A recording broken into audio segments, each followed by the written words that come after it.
we're gonna do our chicken soup rice wine. We start by cutting some tomatoes into quarters. Tomatoes balance the taste of the soup by giving it a tint of sourness. Carrots, especially radish or white carrot, is great in reducing the smell of the rice wine.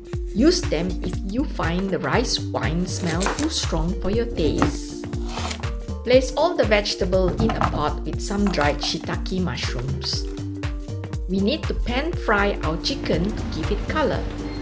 For that, we bought a new pan to replace our old well-used blackened frying pan, which is long overdue for retirement.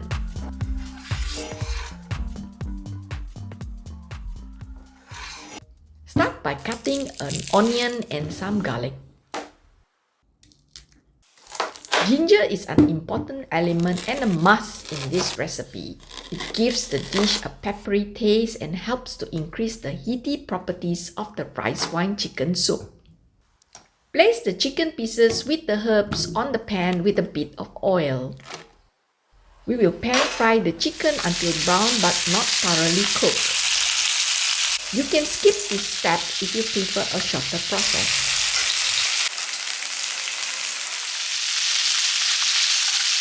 Place the cooked chicken into the pot with the rest of the vegetables.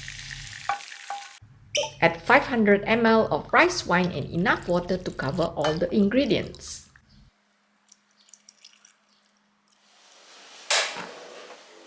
Add seasoning and adjust it to your taste. Bring to boil until the chicken is tender.